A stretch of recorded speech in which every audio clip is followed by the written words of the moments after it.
다윗이 이스라엘의 왕이 되고 나서 자신을 선택하시고 인도하셔서 이스라엘의 왕이 되게 하시는 하나님의 영광을 위해 축제를 기획합니다. 하나님의 언약궤를 예루살렘으로 옮겨오는 것을 환영하는 것입니다. 이 축제 이름을 저는 왕이 오신다 이렇게 붙여봤어요. 여러분, 왕이 오신다.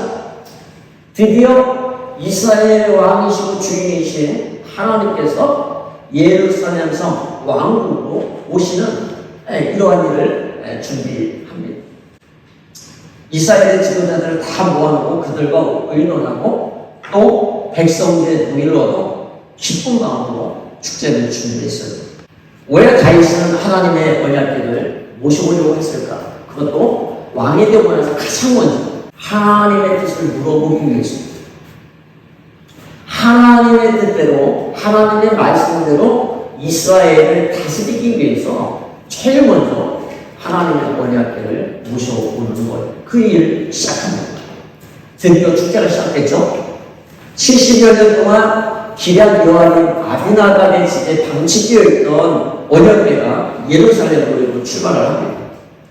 다윗과 온 이스라엘 백성들이 있는 힘을 다해서 노래를 부르고 찬양하면서 악기를 연주하고 난리가 났어요. 이 하나님의 언약궤가 새수레에 실려서 기돈의 타작마당에 이르렀을 때에 갑자기 큰일이 벌어지죠. 소들이 끼고 이 수레에 실려있던 언약궤가 떨어지려고 하자 이 책임을 졌던 후사가 손을 내밀어서 그것을 잡는 순간 하나님께서 진노하셔서 후사를 쳐 죽였다 했습니다. 순식간에 법궤를 운반하는 축제는 슬픔과 탄식으로 가득 찼습니다. 왜 하나님께서 다윗과 이스라엘 백성들이 그렇게 열심히 준비한 이 축제를 망가뜨렸을까요? 하나님께서 이 축제를 한숨을 아닌 슬픔과 탄식으로 바꾸셨어요. 하나님께서 왜 그러셨는지 다윗은 역대상 15장 13절에서 깨닫습니다. 한번 같이 한번 읽어볼까요? 시작. 지난번에는 여러분이 되지 않았으므로 주 우리 하나님께서 우리를 치셨습니다.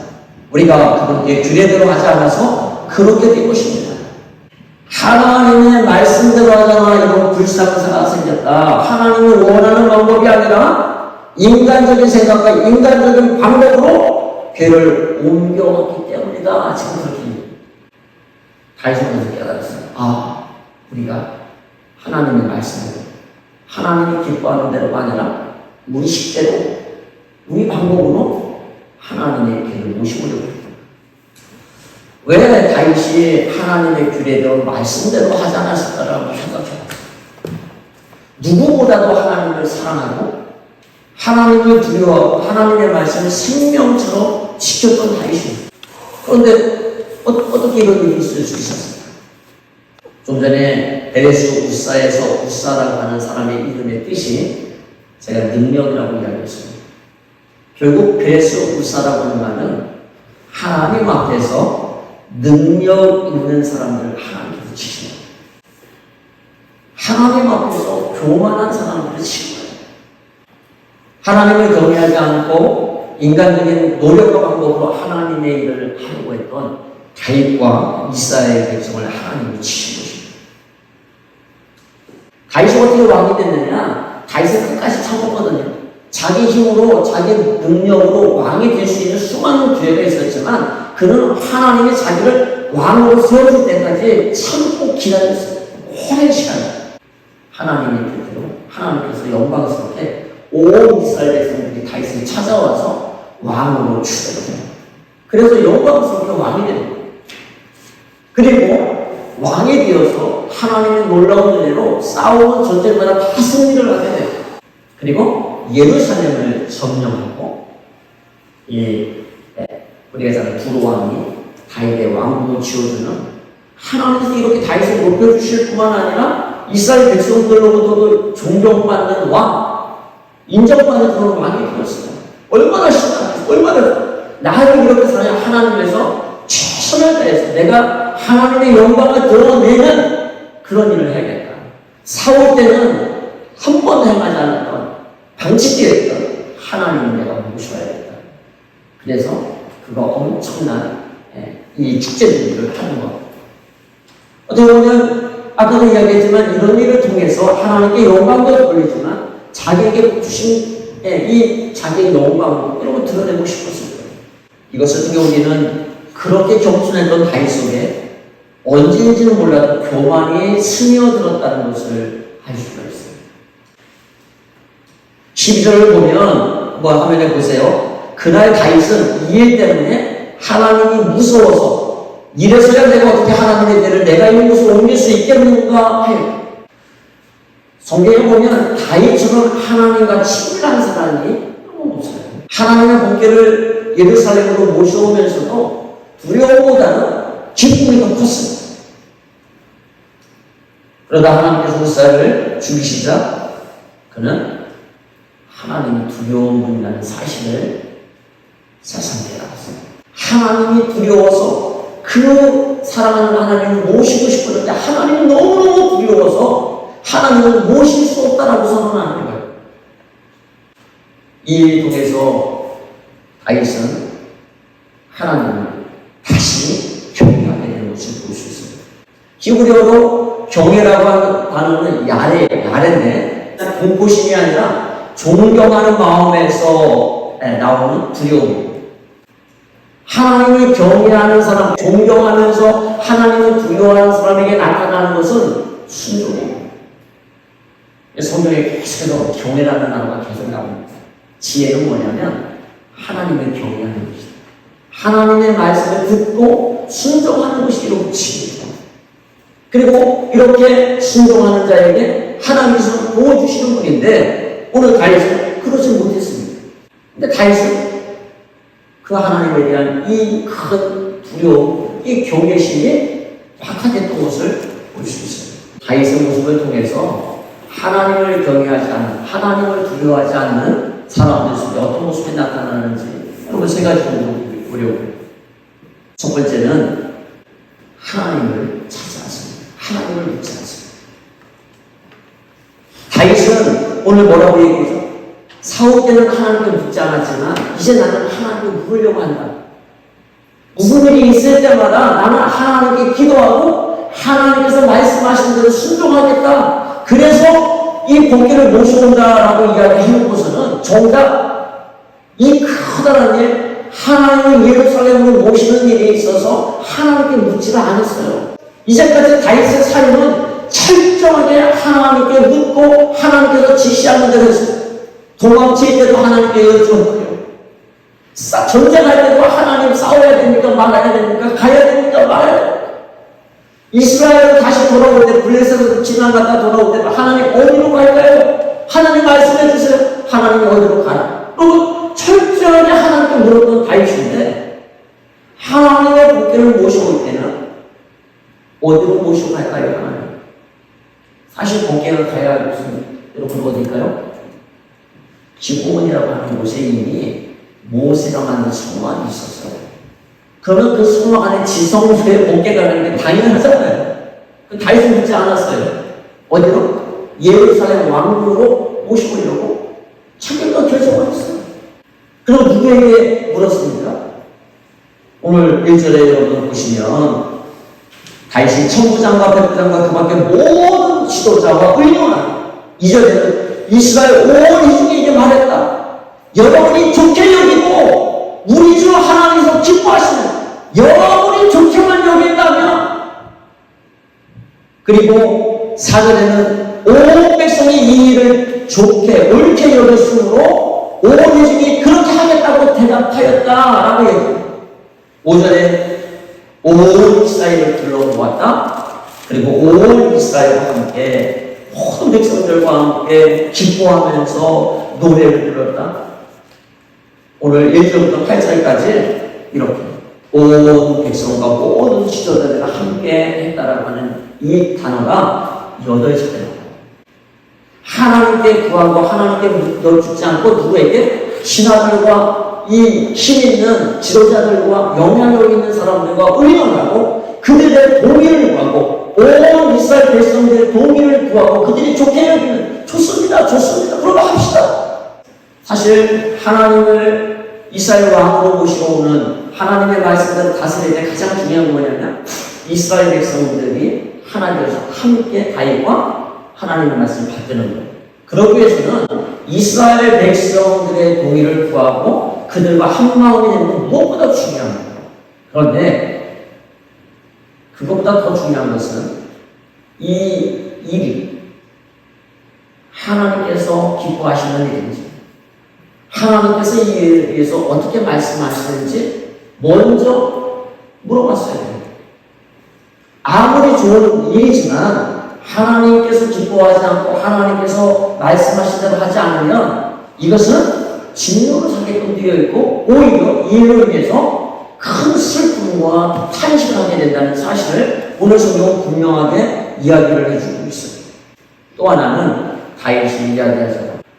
지난번에는 우리가 하나님의 율법대로 하지 않아서 이런 일이 발생했다라고 얘기했어요. 이것은 무엇을 얘기합니까? 다윗이 하나님의 말씀에 대해서, 율법에 대해서 무시했다는 얘기예요. 자기가 정확하게 모르면 물어봐야 돼요. 누구에게 물어봐야 되겠습니까? 그러면 하나님께, 아니면 자기가 온 이스라엘의 사람들을 보내서 전령들을 보내서 누구를 초대합니까? 어깨로 옮길 때 제사장과 레위인들 다 물어봐요. 제사장과 레위인들은 무엇을 하는 사람인가? 하나님의 성망에서 하나님을 섬기고 예배하는 사람들. 무엇보다도 이 법계에 대해서 잘 알고 있어요. 평생 그러면 하나님을 섬기는 일만 해온 사람인데 그들은 다 불러놓고 그들에게 묻지 않았다는 사실입니다. 아니면 그들이 하는 말을 무시했던지. 정확히 뭐가 뭔지는 모르겠어요. 성경이 안 나오고. 그런데 중요한 것은 다윗이 하나님을 무시했다는 겁니다. 왜요? 하나님의 말씀대로 하지 않는 것이 하나님을 무시합니다. 이스라엘 성도들 속에 법궤와 관련돼서 이 머릿속에 확실하게 각인된 사건이 하나 있었습니다. 블레셋과의 전쟁에서 법궤를 빼앗긴 적이 있었잖아요. 근데 이 법궤를 빼앗아간 이 블레셋은 수많은 재앙이 일어나요. 하나님께서 다 벌을 주시죠. 그러니까 두려워서 법궤를 돌려보내죠. 그때 법궤가 돌아올 때 베세데스 사람들이 너무 기뻐서 이 법궤 속을 들여다봤습니다. 그래서 법궤를 들여다본 그 뒤로 성경에는 번역마다 좀 달라요. 70명이 죽어요. 그 마을에서. 하나님의 죄가 얼마나 두려운 것인지. 함부로 대해서는 안 된다는 것을 여러분 다 알아요. 그래서 베세데스 사람 두려워서 이 법궤를 어디로 보내요? 기랴리오아린 아비나답의 집으로 보내는 사건이 나와요. 이러한데도 불구하고 왜 이 법궤를 그렇게 했을까 우리는 여러분 생각할 필요가 있습니다. 아마 다윗과 백성들은 70년 동안 법궤가 방치되어 있었잖아요. 그리고 법궤가 돌아올 때 어떻게 들어왔느냐? 블레셋 병백들이 법궤를 새 수레를 만들어서 새 수레에다가 소 2마리, 이 전나는 이 어미 암소 2마리가 끌게 해서 그렇게 법궤를 보냈거든요. 아무 문제도 없었어요. 사실 당시 세상에서는 이방 민족들은 그렇게 신전의 물건을 옮길 때 그렇게 수레로 해갖고 옮기는 것이 아무 문제가 아니었어요. 이들이 어떻게 법궤를 옮기고 축제를 했느냐면 새 수레를 준비했어요. 기존에 있던 수레를 사용하는 것이 아니라 새 수레를 언약궤 운반을 위해서 특별히 제작된 수레예요. 그러니까 얼마나 정성을 들여서 하나님의 궤가 실릴 곳이기 때문에 얼마나 튼튼하게 또 아름답게 화려하게 이 수레를 만들고 있어요. 그러니까 나름대로 최선을 다해서 그렇게 수레를 만든 거예요. 하나님을 위해서. 그리고 건강하고 잘생긴 소 2마리를 특별히 아마 선정을 했을 거예요. 그리고 법궤 운반 책임자로 그래도 아비나답의 집에서 20년 동안 법궤를 섬겼던 집안인데 인정을 해줘야 될 거 아니에요. 그러니까 백성들과 함께 모여서 그러면 법궤 운반을 책임진 이 영광스러운 일을 할 사람은 누구로 할까 하다가 대를 이어서 하나님의 일을 섬겼던 이들의 공로를 인정해서 그럼 철저히 인정되는 방법이죠. 걔는 누가 운반해야 됩니까?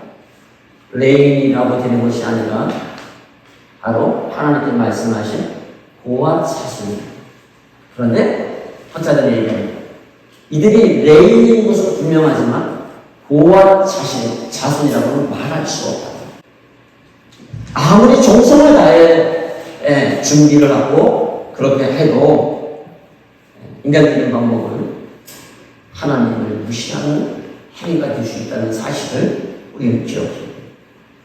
이렇게 보면 하나님을 경외하지 않는 일의 결과는 어떻게 되느냐? 바로 기돈의 타작마당을 향하여 있습니다. 이 아드나라는 것은 어디에 있었냐면 산 위에 있었다고 얘기해요. 산 위에 있으면 이 수레가 내려올 때 경사되기 때문에 이 복귀가 흔들 수밖에 없는 상황입니다. 그리고 내려오다 보면 반드시 만나는 이 넓은 터가 있는데, 평평한 터가 있는데 거기가 어디냐면 기돈의 타작마당을 지나가게 되어 있어요. 그런데 놀라운 것은 기돈이라고 하는 이 단어의 뜻은 멸망이라고 하는 뜻이에요. 멸망. 그러니까 뭐예요? 멸망의 타작마당. 인간적인 방법으로 하나님을 경외하지 않고 추진했던 이 일이 결국은 순조로운 것처럼 보여서 그들이 기뻐하고 이 장구치고 깽거리치고 그렇게 환호했지만 어디로 가느냐? 멸망의 타작마당으로 가서 나가 죽고 이 축제가 망가지는 그러한 것을 우리는 볼 수 있습니다. 하나님께 묻지 않고 인간의 방법과 생각대로 하나님을 섬기거나 이걸 하게 되면 그 끝이 기돈의 타작마당을 향한다. 하나님께 영광을 드리고 하나님께 상을 받는 것이 아니라 아무리 수고하고 노력한다 할지라도 하나님의 징역을 받을 수밖에 없다는 사실을 우리는 말씀을 통해서 깨닫게 됩니다. 반면 하나님을 경외할 때 어떤 복을 받는지 우리는 이어지는 13절과 14절을 통해서 알 수 있어요. 한번 함께 읽어봅시다. 시작. 그래서 다윗은 그 개를 자기가 있는 다윗성으로 옮기지 않고 가드 사람 오베데돔의 집으로 실어가게 하였다. 그래서 하나님의 개가 오베데돔의 집에서 그의 가족과 함께 석 달 동안 머물렀는데 그때 주님께서 오베데돔의 가족과 그에게 달린 모든 것에게 복을 내려 주셨다. 생각해보세요. 다윗이 무서워서 복귀를 못 가져갔어요. 그리고 가드 사람 오베데돔의 집으로 실어가게 했어요. 자기 마음도 두려워하는 이 무서운 길을 누가 오베데돔이라고 하는 사람이 실어갈 때 얼마나 두려웠겠어요. 하나님은 얼마나 경외했겠어요. 그러니 두려움 속에 하나님에 대한 경외심으로 충만해서 하나님의 복귀를 모략교를 모셔갔죠. 그리고 그 집에서 그거 두려우신 하나님의 말씀대로 철저히 하나님을 섬긴 거예요. 하나님을 경외하며 그의 온 가족이 석 달 동안 섬겼더니 하나님께서 오베데돔과 그의 가족에 대한 모든 것에게 복을 주셨다는 거예요. 정말 이렇게 하나님을 경외하면서 하나님을 사랑하고 또 하나님을 섬겼더니 하나님께서 3개월 동안 위로부터 너무 쏟아져 복을 주셨어요. 차고 넘치고. 그렇게 이 소문이 이스라엘 전역으로 흩어지고 그리고 그 소문이 누구에게 흘러갔습니까? 다윗 왕에게까지 들어가요. 그러니까 다윗이 다시금 그렇구나. 하나님을 저렇게 섬겨야 되는구나. 그래서 이제 다윗이 하나님을 다시금 모시고 있을 때 얼마나 하나님을 경외하는지 성경을 기록하고 있어요. 15장, 역대상 15장에 보면 1차 때 하지 않았다. 사실 예루살렘으로 복귀를 옮겨오려고 하면서 특별한 장소를 마련하지 않았다고. 예루살렘 왕궁을 모셔다가 놓아야겠다는 생각, 물론 장소를 생각은 했겠지만 역대상 15장에 보면은 다윗이 특별히 하나님 일을 안치할 장소를 따로 준비한 것을 볼 수 있어요. 특별하게 하나님을 두려워하면서 하나님이 오셔서 거하실 장소를 따로 준비합니다. 그리고 제사장 레위인들을 불러서 그들을 성결, 거룩하신 하나님 앞에 함부로 나가지 못하니까 깨끗하게 그들을 성결하게 하고 또 법궤에 일반 백성들이 접근하지 못하도록 다윗이 문지기들을 세워요. 접근했다가 죽으니까. 그리고 찬양계를 조직해서 앞서가면서 이제 찬양하게 만들고 다윗도 거기에 동참하면서 춤을 추는데 자기 배옷이 흘러내릴 정도, 여러분 하체가 다 드러날 정도로 춤을 춰요. 백성들 앞에서 하는 게 아니라 그 하나님 앞에서 하는 거예요. 인내의 힘을 다해 그 놀라우신 하나님, 그 내가 경외하는 하나님이 지금 들어오고 계십니다. 내가 그 하나님을 맞이하는 거예요. 그러니 그 앞에서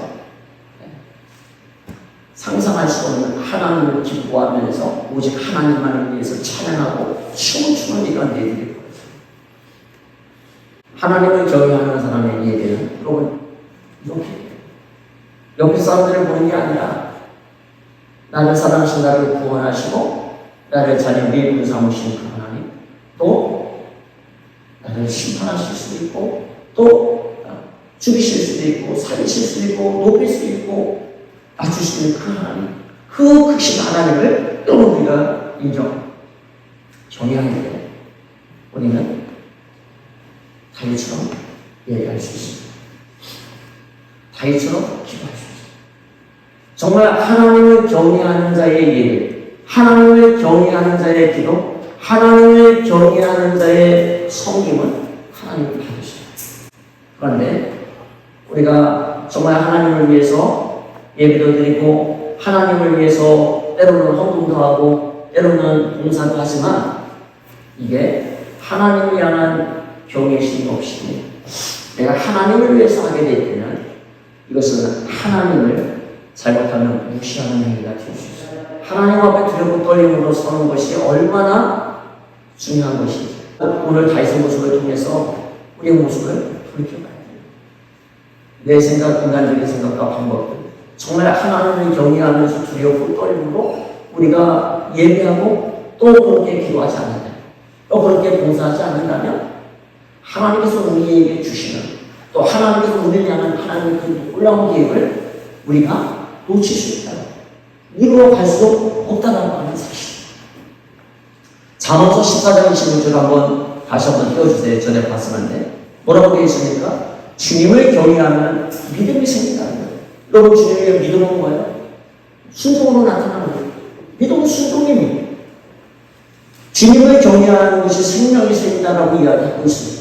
잠언서 19장 23절은 주님을 경외하며 살면 생명을 얻는다. 그는 만족스러운 생활을 하며 재앙을 만나지 않는다. 22장 4절에는 겸손한 사람과 주님을 경외하는 사람이 받을 보상은 재산과 영예와 장수다. 재물과 영광과 생기는 누구에게? 주님을 경외하는 사람입니다. 오늘 말씀을 기억하면서 하나님을 경외하고 또 그렇게 하나님을 사랑하며 철저하게 하나님의 말씀대로 순종하는 그러한 삶을 통해서 하나님을 기쁘시고 또 우리를 향한 하나님의 뜻을 이루어가는 거룩한 교회와 성도들 되시기를 바랍니다.